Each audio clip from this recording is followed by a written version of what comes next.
The reflexes came back. Almost. Half a second slower than before. Nothing to anyone else. Everything to Stirling Moss. April 23rd, 1962, Goodwood. His Lotus leaves the track at St. Mary's Corner for reasons nobody has ever established. 40 minutes trapped, unconscious, in the wreckage. A month in a coma. 6 months with the left side of his body paralyzed. He tested himself when he woke. The margin wasn't there anymore. At 32, at the height of his ability, at a time when most drivers of his generation were already dead, rather than merely diminished, he walked away from the only thing he had ever been best at.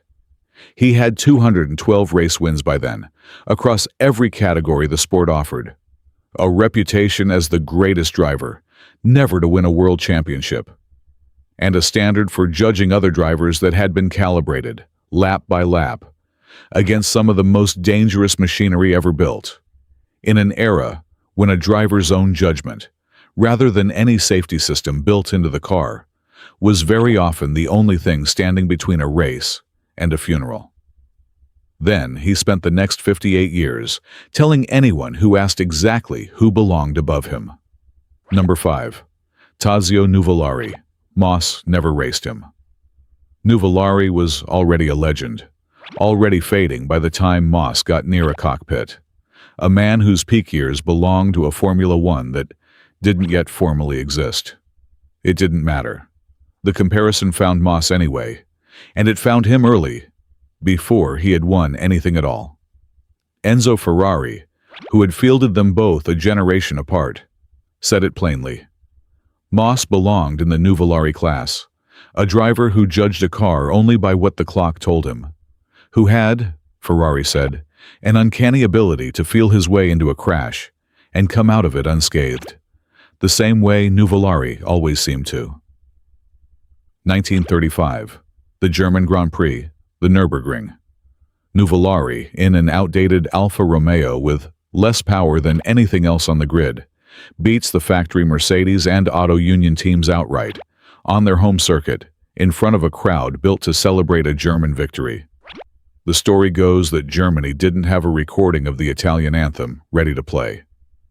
It remains one of the most improbable results in the sport's history.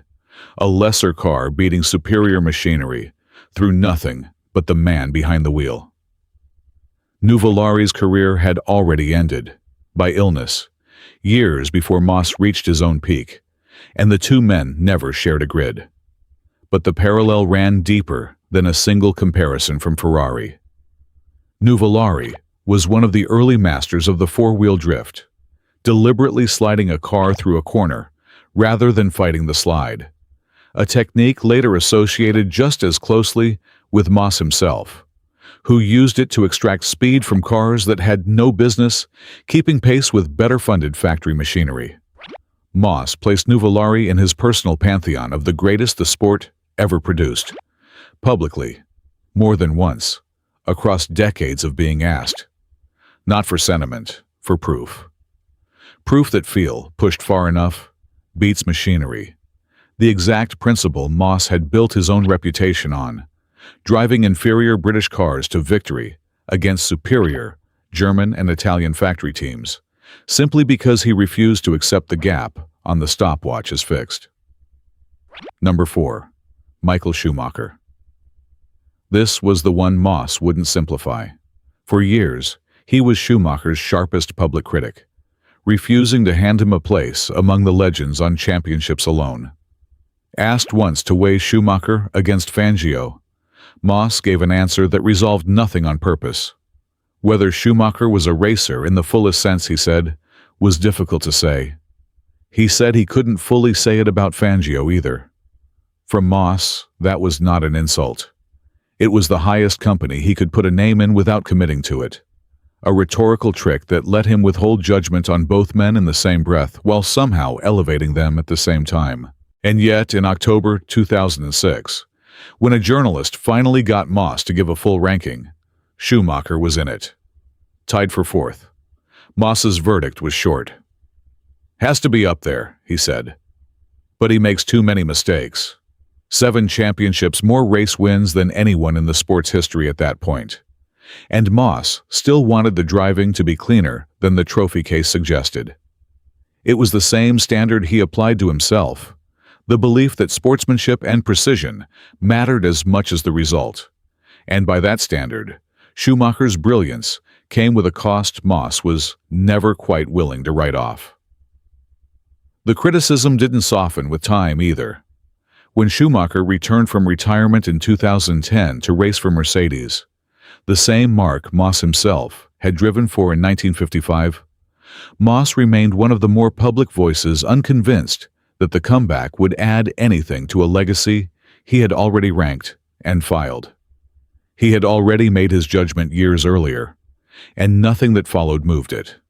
Not the comeback, not the new team, not the 3 largely uncompetitive seasons Schumacher spent trying to prove there was more still to show against a field that had moved on without him. Number 3. Jim Clark. Here the hedging stops. Moss's 1963 autobiography, written while Clark was still climbing, calls him the greatest natural talent driving at that moment. And then Moss corrects himself in the same sentence. Not probably, convinced. A born driver, he wrote, and the gap between a born driver and a made one is the difference between night and day, and more. Boxing Day, 1961, the non-championship South African Grand Prix. Moss, in a year-old Lotus, loses to Clark outright. He goes straight to his team owner, Rob Walker, and says they can't keep running last year's car against this. 4 months later, Moss crashes at Goodwood and never races in Formula One again. He never got the newer car. He never got the rematch he had already started preparing for.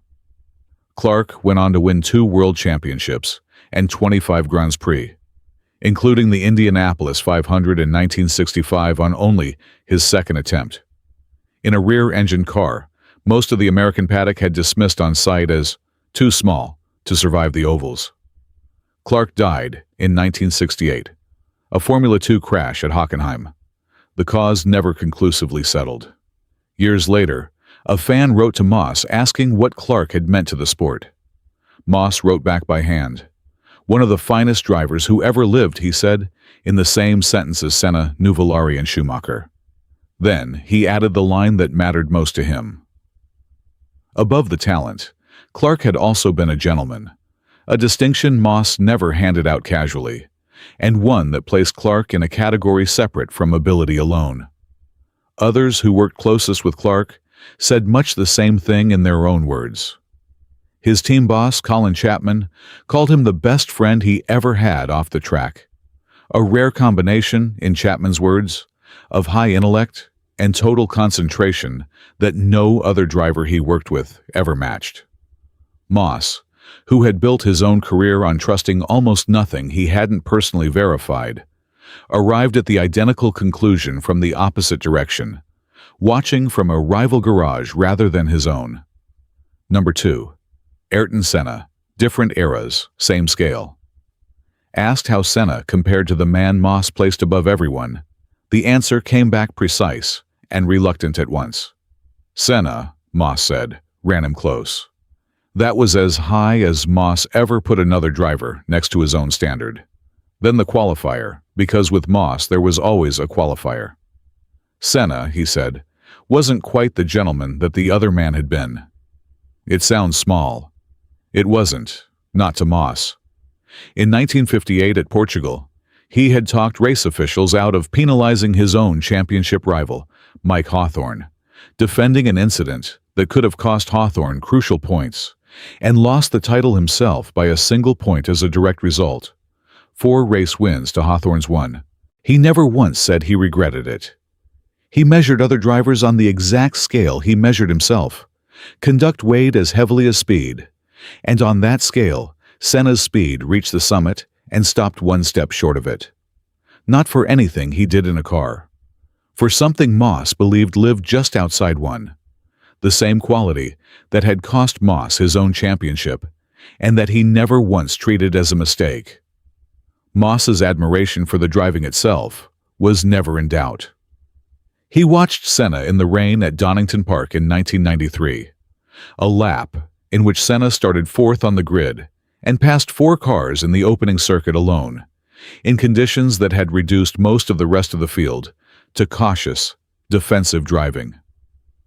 Moss, a man who had spent his own career treating deteriorating weather as an opportunity rather than a threat, recognized the same instinct in Senna immediately, precision extracted from exactly the conditions that should have made it impossible. Number 1. Juan Manuel Fangio. No hedge, no qualifier. Decades of being asked, and the answer never moved. In my book, Moss wrote, Juan Manuel Fangio was the greatest racing driver of all. They were teammates for a single season, Mercedes-Benz, 1955. Moss called it the most valuable year of his career, spent mostly following Fangio's wheel tracks and trying to understand what he was watching. A 25-year-old learning from a man widely regarded, even then, as the finest driver of his generation. That July, at his home race at Aintree, Moss beat him to his first championship victory by less than half a second, leading a Mercedes 1-2-3-4 finish that made him the first British driver to win his home Grand Prix. For the rest of their lives, Moss kept asking the same question. Did you let me win that day? Fangio's answer never changed either. No, you were just better than me that day. 5 world championships between 1951 and 1957. 4 different manufacturers, Alfa Romeo, Maserati, Mercedes-Benz and Ferrari, adapting to entirely different engineering philosophies and team cultures with no telemetry, no radio, and no data to check himself against beyond his own instinct. He did it in an era killing drivers at a rate the modern sport cannot picture. Contemporaries and rivals dying within months of each other at the height of his own dominance. A run of losses that included Alberto Ascari, one of his fiercest rivals, killed testing a Ferrari at Monza in 1955 only days after surviving a serious accident at Monaco. Fangio raced on through all of it and kept winning into his mid-40s, older than almost anyone else who competed at that level in that decade, winning his 5th and final title in 1957 at 46 years old. Fangio adapted to all of it and still found room, every single time, to be generous to the man who had just beaten him. Nuvolari, Schumacher, Clark, Senna, Fangio. 5 answers to the question Goodwood asked Moss on an afternoon in 1962 and never let him stop answering. He died on April 12, 2020, at his home in Mayfair, cardiorespiratory failure after a long illness, 90 years old. He had outlived every name on his own list, except the 2 who died old. Fangio at 81, and Schumacher, silent for over a decade after a skiing accident, but still alive when Moss himself passed away. And to the end, whenever anyone asked who truly belonged at the top, he gave the same 5 names, in the same order, for almost 60 years, unmoved by eras, unmoved by new champions arriving with new statistics, unmoved by anything except the standard he had built inside a burning cockpit of memory that never once needed updating. Not a countdown, a standard that never moved, held by a man who knew, with total precision, exactly what it cost to live at the edge he'd spent his life defining, right up until the day it took his career instead of his life, and who spent the rest of that long life making sure the sport remembered exactly who had earned the right to stand beside him at that edge, and who, by his own unmoving measure, had not quite managed it.